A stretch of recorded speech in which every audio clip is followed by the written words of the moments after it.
درد کے سفیر لالا عطا اللہ خان سخیلوی، جو سینکڑوں نہیں، ہزاروں نہیں بلکہ لاکھوں لوگوں کے دلوں میں بستے ہیں، اور ان کی ذاتی زندگی کی کہانی بھی کچھ اس قدر دلچسپ ہے کہ لوگ سننے کے بعد آبدیدہ ہوتے ہوئے حیران ہو جاتے ہیں۔ وہ کہانی کیا ہے اور کس طرح دلچسپ ہے، اسے پورا جاننے کے لیے ویڈیو کو اینڈ تک دیکھتے ہوئے چینل کو سبسکرائب کر دیں۔ 19 اگست 1951 کو میاں والی خاندان کے چشم و چراغ احمد خان نیازی کے آنگن میں پیدا ہونے والے عطا اللہ خان سخیلوی، جن کو بچپن ہی سے کچھ ایسا ماحول ملتا ہے کہ اس کو موسیقی سے نفرت کرنے کا کہا جاتا ہے، کیونکہ ان کے والد احمد خان نیازی اپنے قبیلے کے سربراہ ہونے کے ساتھ ساتھ موسیقی کو نفرت کی حد تک ناپسند کرتے ہیں۔ آپ کے والد کی ایک آٹے کی چکی ہوتی ہے، جہاں بڑا ہونے کے بعد آپ بھی ان کا ہاتھ بٹاتے ہیں۔ عطا اللہ سخیلوی کی آواز بچپن ہی سے پیاری تھی، اور وہ سکول میں ملی نغمے اور قومی ترانہ پڑھا کرتا تھا، اور کبھی کبھی نعت بھی پڑھ لیا کرتا۔ لیکن اسی کے بعد جب عطا اللہ سخیلوی نے ملکہ ترنم نور جہاں کی آواز سنی تو ان کے اندر سنگر بننے کا شوق کچھ اس طرح پیدا ہوا کہ وہ اپنے فارغ اوقات میں عطا اللہ سخیلوی ملکہ ترنم نور جہاں کے گانوں کو گنگنایا کرتا کہ ایک دن جب وہ اپنی آٹے کی چکی پر اپنے فیورٹ گلوکارہ نور جہاں کے گانے کو گنگنا رہا تھا کہ اس کی والد کی نظر اس پر پڑ گئی اور اس کی آواز والد کی سماعتوں تک پہنچی، تو والد نے اسے ڈانٹ ڈپٹ کر چپ کرا دیا کہ دوبارہ سے گانا نہیں گانا، کیونکہ یہ میراثیوں کا کام ہے جو ایک نیازی خاندان کے چشم و چراغ کو زیب نہیں دیتا۔ اسی کے بعد آپ کے دل میں موسیقی کا محبت تو بڑھتی گئی، لیکن والد صاحب کی ڈانٹ ڈپٹ بھی اس پر کوئی اثر نہ کر سکی۔ والدہ آپ کی دوست تھی، والدہ کو آپ بتاتے کہ میں گانا چاہتا ہوں، لیکن وہ اسے منع کر دیتی۔ پھر کہیں چوری چھپ کے آپ نے ایک عدد ہارمونیم بھی خرید لیا، جسے آپ اپنے دوستوں کے ساتھ بجاتے اور گانا گاتے ہوئے محظوظ بھی ہوتے۔ آپ کے دوست آپ کے حجرے میں رات گئے تک بیٹھے رہتے اور آپ کے والد کے سو جانے کے بعد وہاں پر موسیقی کا دور چلتا۔ لیکن یہاں پر ایک بڑی دلچسپ بات کچھ اس طرح ہے کہ آپ کی والدہ محترمہ آپ کو جب والد کی اٹھنے کا ٹائم ہوتا تو آگاہ فرما دیتی، اور کچھ ایسی اس نے ایک زنجیر باندھی ہوئی تھی، جیسے ہی وہ آپ کا والد جاگتا وہ زنجیر ہلا دیتی اور آپ لوگوں کو خبر ہو جاتی کہ ابھی میرے والد جاگ رہے ہیں۔ تو اسی کے بعد خواتین و حضرات، عطا اللہ سخیلوی کے ساتھ ایک دن قسمت کا کرنا کچھ یوں ہوا کہ ان کی والدہ کی آنکھ لگ گئی۔ تو اس کے بعد جب والد اٹھے اور جاگے تو انہوں نے کچھ شور کی آواز سنی، اور اس شور کی آواز کا پیچھا کرتے ہوئے وہ جب حجرے میں آئے جنہیں آپ کے دوستوں نے میں کدا کا نام دیا تھا، تو وہاں پر عطا اللہ سخیلوی کو ہارمونیم کے ساتھ گاتے ہوئے پایا۔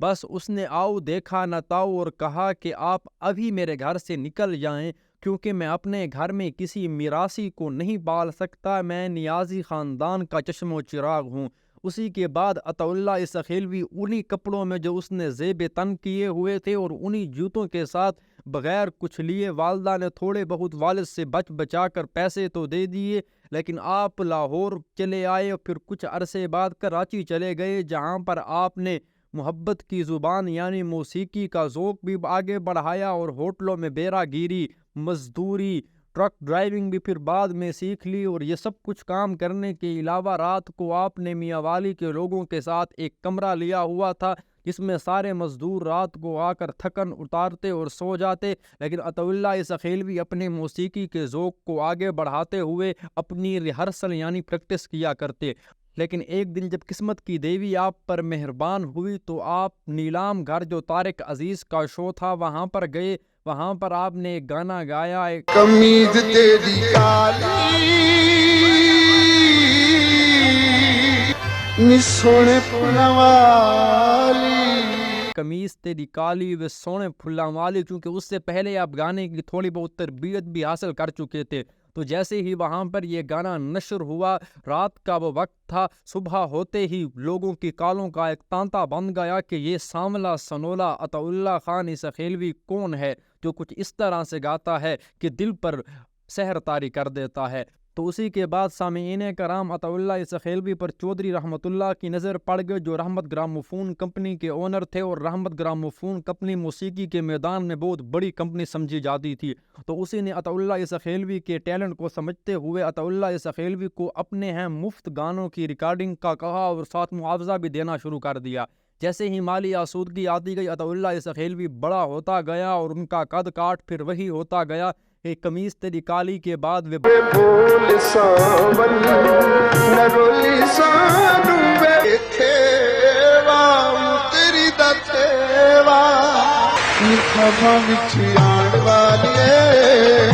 بول سانول اتھیوا مندری دا تھیوا، پیار نل نہ سہی دل لگایا تا دل لگی کے لیے، اگر عہد وفا کے بعد بھی کوئی مکر جائے سمیت، ایسے ایسے شاہکار سامنے آئے کہ لوگوں کے دلوں پر رقص کرتے ہیں۔ عطا اللہ سخیلوی سے جب ایک مرتبہ پوچھا گیا کہ لاکھوں لوگوں کی آپ کو محبتیں ملی، بہت سے چاہنے والے ملے، سب سے اچھا اور یادگار لمحہ کون سا ہوتا ہے؟ تو آپ نے برجستہ کہا کہ جب میں روڈ پر جا رہا ہوتا ہوں اور کوئی ایسا ٹرک میرے سامنے آتا ہے جس پر میری تصویر بنی ہوئی ہوتی ہے، تو وہ لمحہ میری زندگی کا سب سے یادگار اور دلچسپ ہوتا ہے، اور میں سجدے شکر بجا لاتے ہوئے اللہ تعالیٰ کی بارگاہ میں شکر گزار کچھ اس طرح ہوتا ہوں کہ میں تو اس قابل نہیں تھا جو تو نے عزت بخش دی ہے۔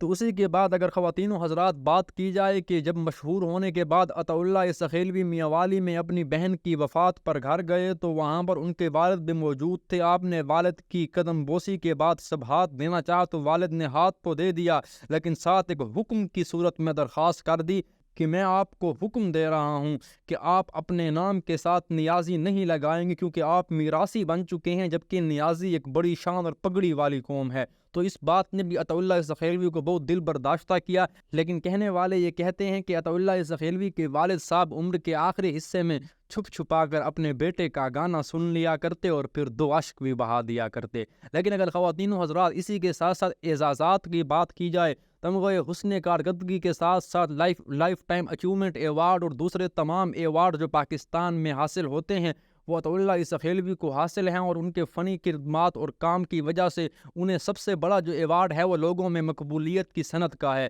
تو اللہ تعالیٰ سے دعا ہے کہ عطا اللہ سخیلوی اس طرح دن دگنی اور رات چگنی ترقی کرتے جنیں۔ آپ سب کا بہت بہت شکریہ۔